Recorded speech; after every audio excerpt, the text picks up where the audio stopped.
Vous arrive-t-il d'utiliser souvent ou toujours les mêmes mots en anglais? Est-ce que vous dites « Oh là là, mon vocabulaire est trop pauvre ». Est-ce que ça vous gêne pour avoir un anglais fluide? Si la réponse est oui, si vous manquez de vocabulaire, regardez cette vidéo car j'ai pour vous sélectionné très soigneusement une série de mots que vous pouvez réutiliser facilement et qui d'un coup, d'un seul, vont vous permettre d'augmenter, non pas artificiellement, vous allez voir, très authentiquement, votre niveau lorsque vous exprimez dans la langue de Shakespeare.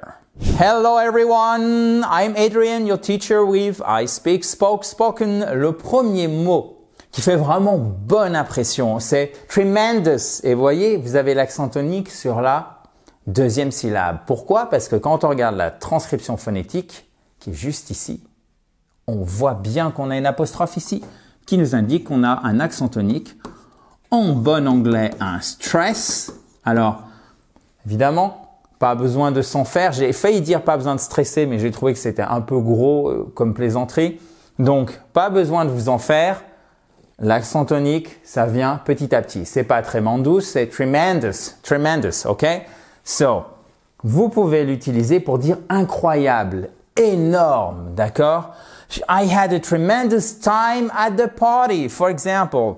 Or she did a tremendous job on the project. Is it job? Yes, it is. On this project. Attention, petite digression mais importante. Notez-le mais ne cherchez pas à le retenir par cœur. Là aussi, ça viendra petit à petit. En anglais, on utilise beaucoup plus la préposition sur, c'est-à-dire on, qu'en français, d'accord? Par exemple, j'ai un nouveau gars dans mon équipe. I have a new guy on my team. C'est vraiment, ça c'est la façon dont vous s'exprimez. Par exemple, les Américains, ok? Donc, on my team, dans mon équipe. She did a tremendous job on this project. Tremendous, oh my God. She did a tremendous job. Ça veut dire que c'est vraiment top. Et voyez la différence. I had a good time. I had a very good time. J'ai passé un très bon moment et j'ai passé un moment incroyable. Ça marche très bien. On monte d'un niveau, on le sent bien, même en français. Ça passe tout seul. Et je vais vous montrer justement. Parce que ces mots-là, il ne faut pas les apprendre par cœur. Je vais vous montrer lesquels, dans tous ceux qu'on va voir aujourd'hui, utiliser pour vous individuellement selon les situations dans lesquelles vous devez parler anglais.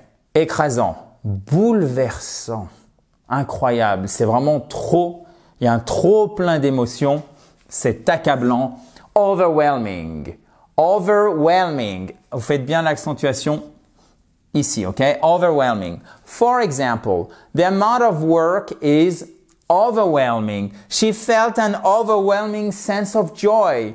Et regardez la différence en français pour vraiment bien comprendre pourquoi ils sont tellement efficaces, ces mots. La quantité de travail est trop, il y en a trop, elle est trop importante versus la quantité de travail est accablante. Si un moule étranger vous dit « Wow, c'est une quantité de travail accablante », vous dites « Wow, il maîtrise vraiment bien le français, n'est-ce pas ?» Maintenant, vous savez le faire en anglais. So, let's keep up the good work. Continuons le travail. Keep up le bon travail. The good work. OK? The good work. So, overwhelming, c'est accablant. OK? Tremendous, c'est énorme au sens de wow, génial. Effortless, c'est sans effort, fluide. En fait, sans friction. D'accord? He had an effortless style. Il a un style fluide et naturel. C'est-à-dire, franchement, il force pas les choses, ça lui vient tout seul. Presque un peu, il est touché par la grâce. Bon, j'exagère, mais vous voyez, on n'en est pas très loin. Speaking English should feel, what do you think? Would you agree? Do you agree? Do you agree? Est-ce que vous êtes d'accord? Speaking English should be effortless, ok?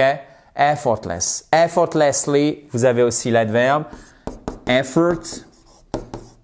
L'effort, effortless, sans effort, sans faire d'effort, effortlessly, ok? Naturellement, avec fluidité, effortlessly, effortlessly, ok? Effort, effort, effort, effort, yep, all right. Attention, subtil, léger se prononce en anglais. Subtle, exactement. Non seulement vous avez l'accentuation sur la première syllabe, mais surtout, ne me prononcez pas, s'il vous plaît. Je vous en conjure parce que ça va s'entendre tout de suite. Le B. C'est comme si, par exemple, vous prononciez en français je dois, je dois. Je dois faire ça. Ah, tu dois faire ça? Vous voyez, on sent que c'est pas exactement ce qu'il faut dire en français quand on le connaît. Donc maintenant, vous le connaissez en anglais. Même chose. Vous voyez, c'est ce type de faute qui s'entendrait tout de suite. Vous n'allez pas dire subtle, d'accord? Mais bien subtle, subtle. All right. He gave her a subtle hint. Le hint, c'est l'indice, c'est l'astuce, l'astuce, pardon. Her perfume has a subtle scent. A une odeur subtile. Subtle. Et vous voyez, en fait, bien savoir prononcer le vocabulaire que vous apprenez, même si vous n'allez pas forcément le mémoriser, d'accord, par cœur. Mais au moins, la prochaine fois que vous l'entendez, parce que souvent, c'est ce qui vous manque pour comprendre, et compréhension et prononciation en anglais sont les deux faces d'une même pièce. Parce que si vous n'avez jamais vu ce mot et que je vous dis « Oh, that is very subtle ». Subtle, qu'est-ce que c'est? Et je vous montre ça. « Oh, subtle ». Non, non, c'est pas subtle, c'est subtle. C'est pas du tout la même chose. Et maintenant, vous pouvez le comprendre facilement. Alors, comme dans les articles de journaux, NDLR, note de la rédaction, vous modulez mon discours en fonction de votre niveau d'anglais. J'imagine bien qu'un certain nombre d'entre vous connaissez déjà une partie, voire même, et si c'est le cas, bravo, la totalité de ces termes qu'on voit ensemble aujourd'hui. Regardez celui-ci. Four letters. V-A-S-T. V-A-S-T. Vast. Il est bien heureux. Bien nommé, pourquoi? Parce qu'il a la même prononciation, en tout cas elle n'est pas très loin, que celle en français, vaste, le même sens et quasiment la même orthographe. Donc on en profite au lieu de dire toujours large, big. Non, large, big, ok. This is correct in English, but you should maybe sometimes use vast. Vous voyez la très grande majorité, the vast majority. She has a vast knowledge of history. Elle a une immense connaissance, d'accord? There is a vast difference. Il y a vraiment une différence très importante, immense, ok? A vast difference between the two cultures, et pas cultures, the two cultures, all right? Barbant, fastidieux, pénible parce que c'est répétitif. Ennuyant, ennuyeux, tedious, et attention, c'est pas tedious, c'est tedious, ok? Par exemple, the lecture, et quand on dit the lecture, c'est pas la lecture. La lecture, l'activité qui consiste à lire, c'est exactement reading. Well done, reading. Ici, lecture, c'est quoi en fait? C'est là le cours. Mais il y a un côté cours magistral quand vous dites lecture, all right? So the lecture was tedious? No. Tedious, exactly. Filling out paperwork, ce que tout le monde adore, aime, bien évidemment. Filling out paperwork is a tedious task. Je pense qu'on peut tous se mettre d'accord et dire yes, I agree. Oui, je suis d'accord. Do you agree? I think you do, actually. Tell me in the comment section below the video. So, filling out paperwork is a tedious task, all right? C'est pénible. Il y a même un côté un peu laborieux, ok?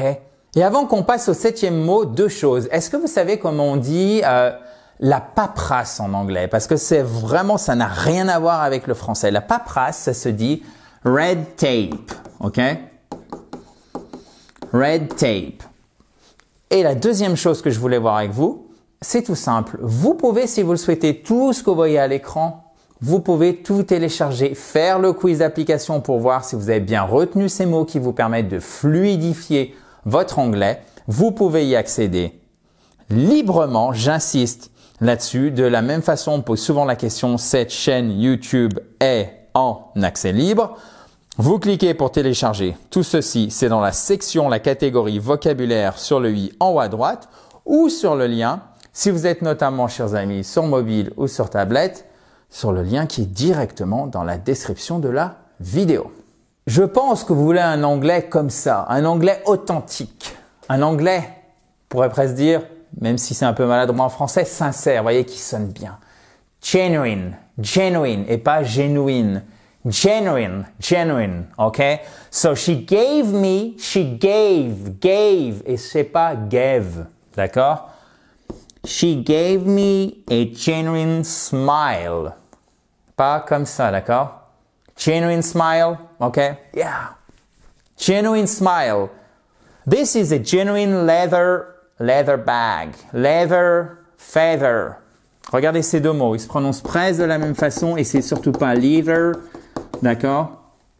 Leather. Leather, c'est le cuir. Feather, vous changez juste la première lettre. Du L, on allait au F. Feather, c'est quoi? C'est la plume d'un oiseau, d'accord? Alright? La plume d'un oiseau, pas de l'écrivain. Leather, feather. So, she gave me a genuine smile. This is a genuine leather bag. Alright? N'oubliez pas que dans quelques minutes, je vais vous montrer quels mots vous devez apprendre individuellement. Pour vous, oui, vraiment, selon la pratique que vous avez de l'anglais. Donc, restons, chers amis, ensemble parce que si vous ne savez pas comment les utiliser, c'est bien d'avoir vu le cours, c'est top, c'est un premier pas. Mais après, il faut commencer à déployer ces nouvelles connaissances et pour ça, rien de mieux que savoir quoi mémoriser. Sinon, on essaye de tout apprendre et quand on essaye de tout faire, finalement, on arrive à se démotiver et on se dit « mais j'ai pas vraiment progressé, je me sens totalement submergé. Comment je fais ?» Je vous explique tout ceci avec ce qu'on voit dans le cours dans quelques minutes. Quelqu'un qui est imprudent et téméraire, mais ici téméraire, c'est un peu une pièce de monnaie en français, il y a un côté très positif, téméraire, et il y a un côté un peu péjoratif où il fait n'importe quoi, où elle fait n'importe quoi. Là, c'est ce côté péjoratif qu'on a pour reckless, qui est vraiment un mot que tous les anglophones connaissent. Donc, quand quelqu'un, vous pouvez le retenir comme ça, fait n'importe quoi, that person, okay, that person is reckless. For example, driving fast in the rain, okay, sous la pluie. Driving fast in the rain is reckless. Exactly. She has a reckless attitude. Don't be reckless. Okay? Fais pas n'importe quoi. Alright? So, she has a reckless attitude.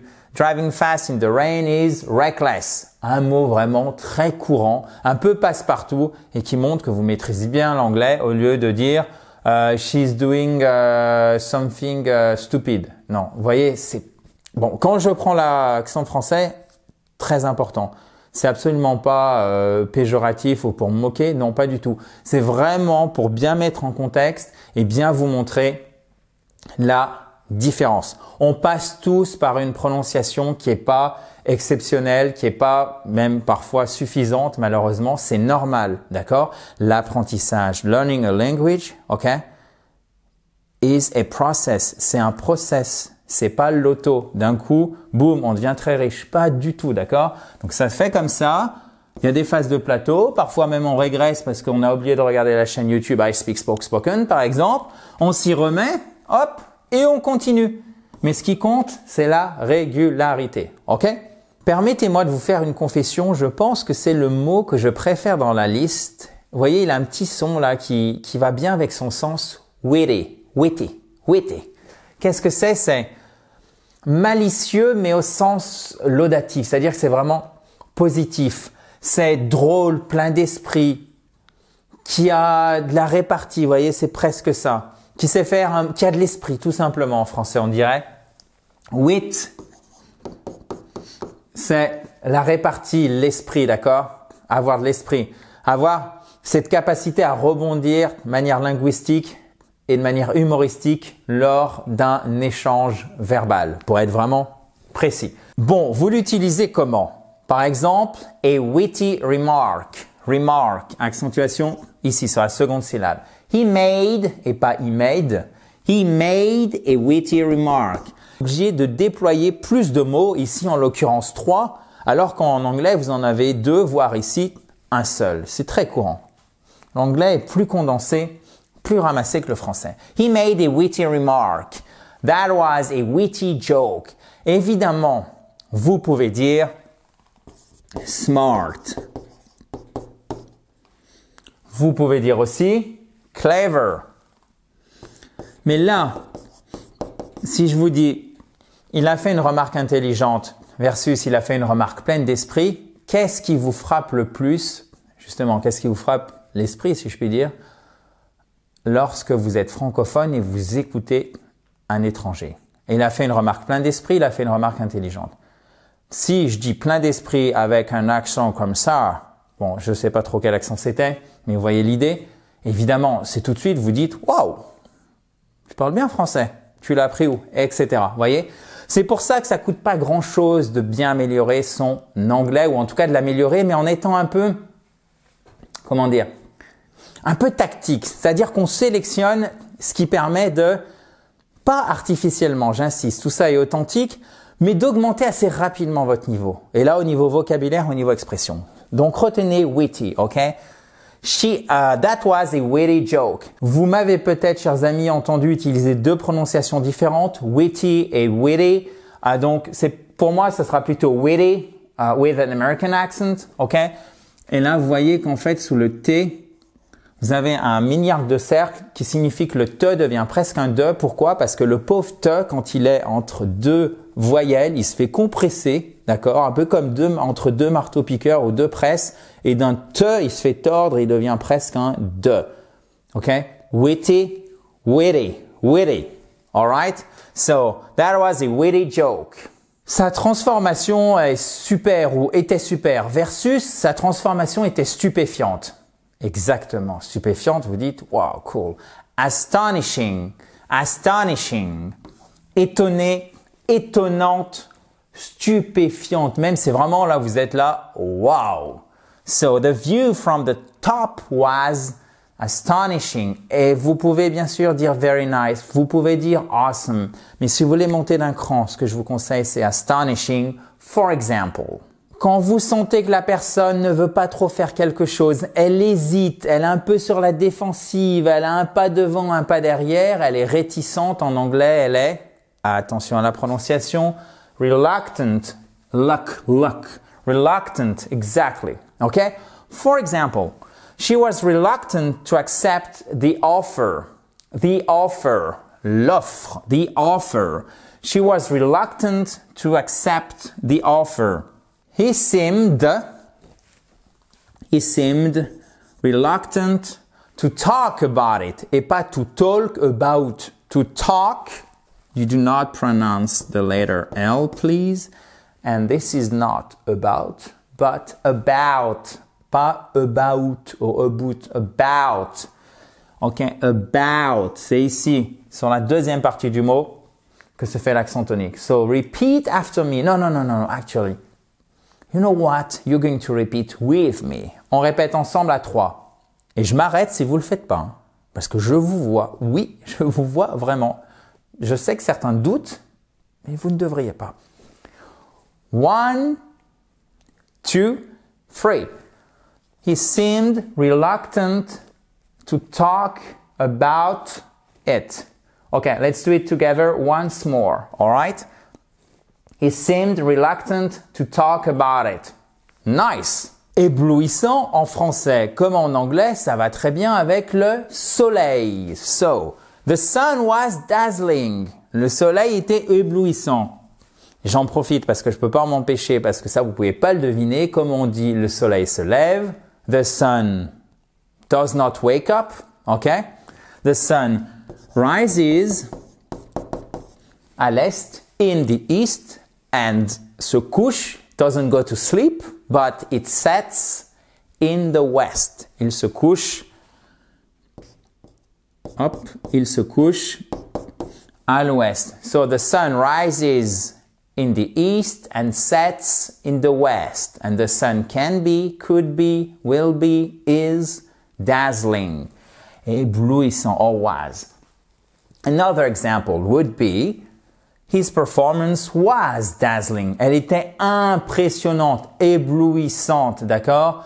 Vous avez bien évidemment awesome, amazing, awesome. Her performance was awesome, okay? What she did was amazing. What she did was dazzling. Là, level up, level up, level up. Je n'ai pas oublié, chers amis, de vous montrer comment les utiliser selon vos situations individuelles dans lesquelles vous exprimez en anglais. Mais avant, on va voir le dernier mot pour aujourd'hui. C'est le truc, l'astuce, trick. Donc, tricky, l'adjectif, c'est compliqué, délicat, d'accord? D'ailleurs, vous avez a trick, c'est un truc. Vous avez le mot hint, qui est l'astuce pour deviner quelque chose. Et l'astuce tout court, c'est le tip, qui est aussi le... Qu'est-ce que ça veut dire aussi avec un P at the end? Pourboire, exactement. Trick et trick, un truc, un peu pour tricher. Vous voyez, c'est presque un peu péjoratif. Pour prendre un raccourci, hint, c'est l'indice et tip, T-I-P, T-I-P, c'est soit le pourboire, soit l'astuce. Donc, tricky, c'est délicat, compliqué. Ça serait presque casse, vous m'avez compris. This question is tricky. Cette question est délicate. D'accord? Ça, c'est peut-être ce que dirait un homme politique pour gagner du temps, puisque justement, il s'est mis avec la question du journaliste dans une situation délicate au moment de répondre. The situation is tricky to handle. La situation est compliquée à gérer. To handle, c'est manipuler, gérer, d'accord? Prendre et on va voir ce qu'on va faire avec, d'accord? Gérer. To handle, vous retrouvez hand, la main, ok? Now I've got a piece of advice for you. Listen up. Vous prenez une feuille de papier. Moi, je trouve que c'est mieux d'écrire. Ça permet le geste, de joindre le geste à la pensée. Vous mettez le mot en français. Et c'est pas pour rien si je commence par le français. Et là, le mot correspondant en anglais, tous ceux qu'on a vus. Donc, vous en avez 13. Et vous sélectionnez. C'est le plus simple, en fait, pour mémoriser. On va prendre un petit raccourci. Vous prenez ceux que vous utilisez le plus souvent en français. Alors, peut-être que le mot, je prends au hasard, dazzling, ça vous parle pas trop, éblouissant pour dire au sens figuré, sa performance est éblouissante. Ouais, sa représentation est éblouissante. Peut-être que vous allez employer un autre mot. Spontanément, ça vous parle moins. Vous prenez seulement et vous faites un top 5. Donc là, vous avez mis vos mots en anglais. Vous faites un top 5 des mots que vous utilisez le plus souvent en français.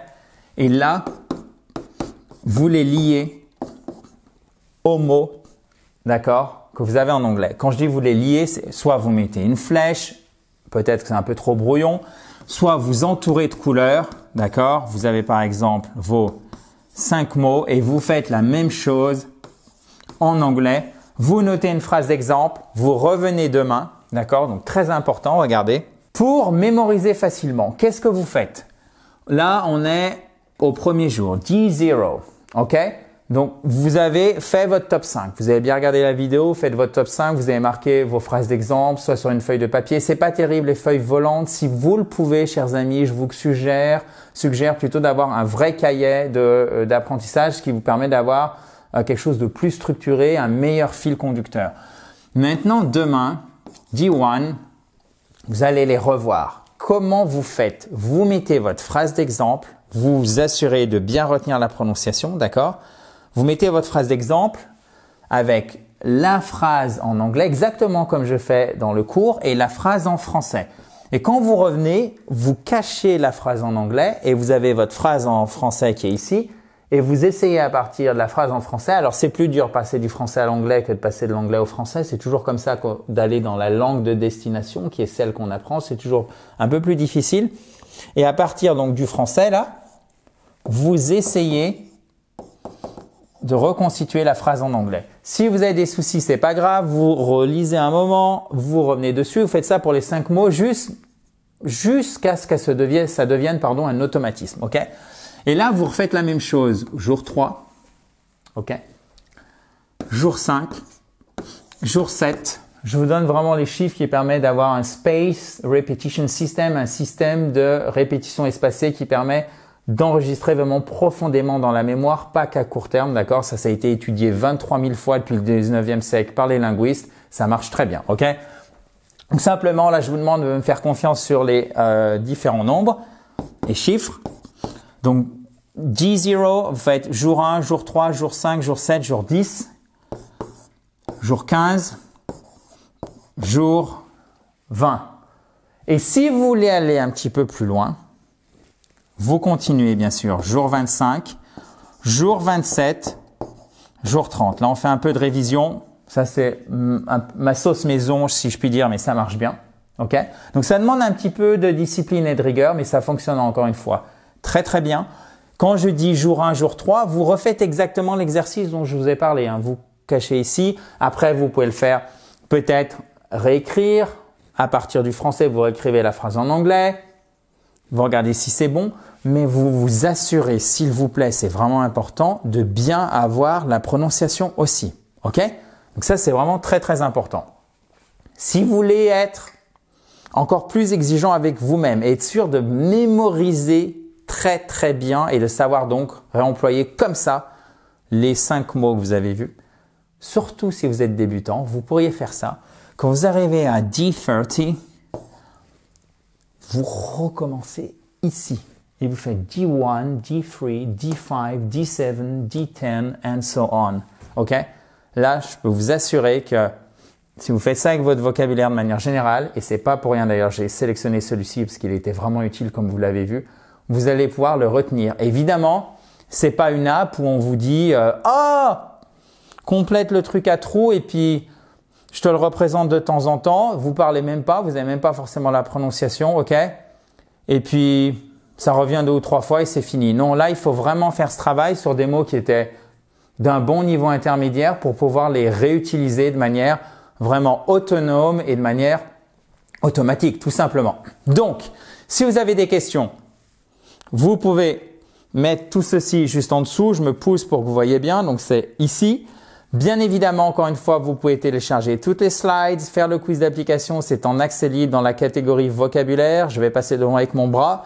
C'est ici en haut à droite. Vous avez le i ou le lien qui est juste en dessous. Et si vous voulez savoir peut-être quelque chose que vous devriez faire, en tout cas, je vous le suggère, c'est un test de niveau pour savoir où vous en êtes en anglais, si vous vous mettez, si vous vous remettez à l'anglais. On le fait ensemble dans cette vidéo, c'est juste ici, ça prend 10 à 15 minutes, c'est facile et vous aurez une idée précise de votre niveau en anglais. Bon, chers amis, il est temps de se quitter. Je vous dis à très vite, vous connaissez. In a joyful atmosphere, dans la joie et la bonne humeur with a genuine smile. Bye bye!